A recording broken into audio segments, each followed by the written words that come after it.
Shalom jemaat yang dikasihi Tuhan, apa kabarnya? Saya berdoa kita semua tetap dalam pemeliharaan Tuhan dan kasih sayang Tuhan. Perenungan firman Tuhan pada hari ini terambil dari 2 Petrus pasal yang ketiga, ayat yang ke-11 sampai dengan ayat yang ke-13. Demikian bunyi firman Tuhan. Jadi, jika segala sesuatu ini akan hancur secara demikian, betapa suci dan salehnya kamu harus hidup, yaitu kamu yang menantikan dan mempercepat kedatangan hari Allah. Pada hari itu langit akan binasa dalam api dan unsur-unsur dunia akan hancur karena nyalanya. Tetapi sesuai dengan janjinya, kita akan menantikan langit yang baru dan bumi yang baru, di mana terdapat kebenaran. Demikian jauh pembacaan firman Tuhan.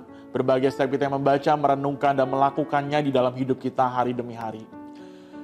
Jemaat yang dikasihi Tuhan, beberapa waktu yang lalu saya melihat sebuah iklan e-commerce di media sosial.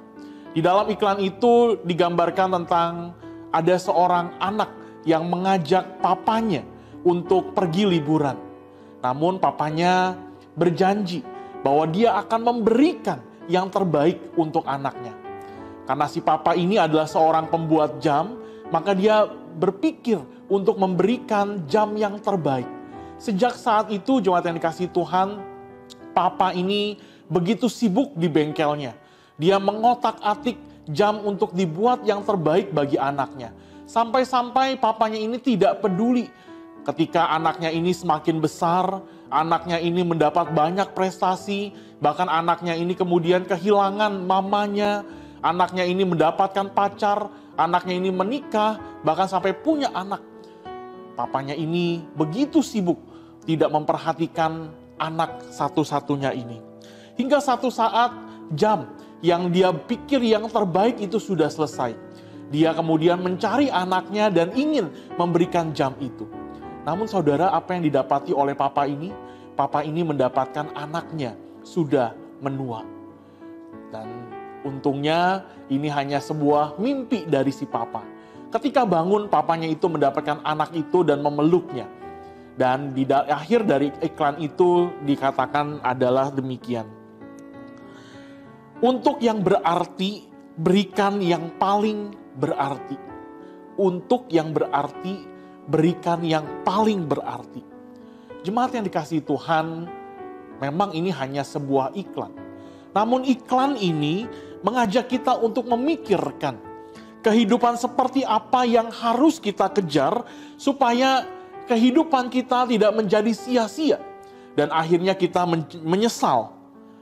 Banyak orang yang mengejar ambisinya sehingga mereka melewatkan hal-hal yang juga penting. Mereka melewatkan kesehatan mereka, mereka melewatkan keluarga mereka. Namun sebagian orang yang lain mungkin tidak sempat untuk berpikir seperti itu. Mereka tertekan dengan kebutuhan hidup yang setiap hari semakin berat. Asal bisa melewati saja, mereka pikir itu sudah cukup. Sebenarnya hidup seperti apa yang harus kita kejar sebagai anak-anak Tuhan? Hidup seperti apa yang harus kita jalani sebagai orang Kristen? Kalau kita melihat orang-orang di sekitar kita, kita melihat banyak orang yang mengejar ambisinya. Banyak orang yang mengejar mimpi-mimpi yang ditawarkan oleh dunia ini.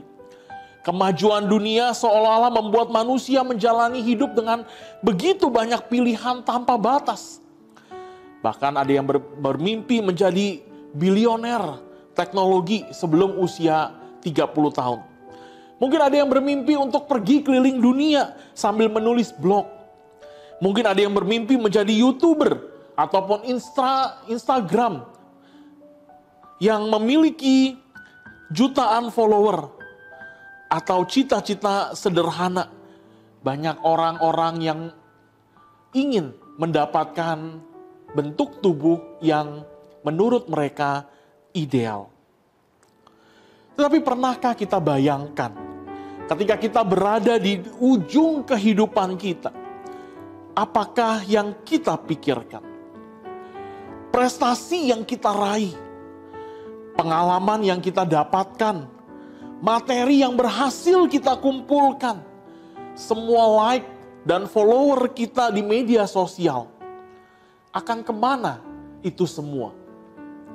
Alkitab mengingatkan kita bahwa dunia yang kita kenal sekarang akan berlalu dan digantikan oleh Tuhan dengan dunia yang baru. Di dunia yang sekarang ini, iblis dengan segala tipu muslihatnya, kejahatan dan egoisme masih bisa berkuasa. Oleh sebab itu di dunia ini kedagingan manusia mendapatkan prioritas. Orang yang kaya akan dihormati, kecantikan didewakan, kebenaran bisa diputar balikkan. Pekerjaan Tuhan dan orang-orang yang setia kepada Tuhan bisa mendapat banyak tentangan. Tetapi ketika Kristus datang kedua kalinya, Kristus akan memulihkan segala sesuatu.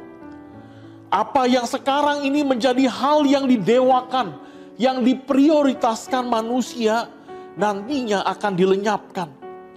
Allah akan memperbaharui dunia ini, sehingga dunia ini benar-benar ada seperti yang Tuhan inginkan. Dunia di mana Tuhan Yesus menjadi Raja, dan kebenaran Allah berlaku di dalamnya. Rasul Yohanes di dalam Wahyu 21 ayat yang keempat berkata demikian.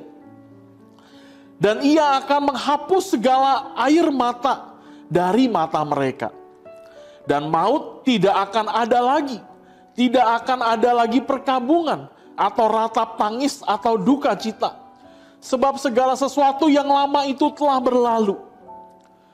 Sebenarnya di dunia yang baru inilah semua harapan manusia akan terwujud di dalam kondisi puncaknya. Di dalam kondisi yang maksimal. Jemaat yang dikasihi Tuhan, jika akhir dunia seperti demikian, maka satu-satunya hidup yang tidak sia-sia untuk dijalani adalah hidup sebagaimana di dunia yang baru nanti. Itulah hidup yang kudus. Hidup yang senantiasa memancarkan karakter Allah. Hidup yang semirip mungkin dengan Tuhan Yesus. Hidup dengan tuntunan Alkitab. Yang kita terapkan di dalam seluruh aspek hidup kita. Di dalam pekerjaan kita. Di dalam keluarga, pelayanan, waktu senggang kita. Biarlah kita ingat untuk melakukannya dengan fokus yang benar. Jangan sampai perhatian kita tertuju kepada hal-hal yang nantinya dibinasakan. Melainkan tertuju kepada Kristus. Tertuju pada kebenarannya. Biarlah Tuhan menolong kita untuk boleh terus fokus kepada Allah dan kebenarannya. Selamat melakukan firman Tuhan ini. Tuhan Yesus memberkati.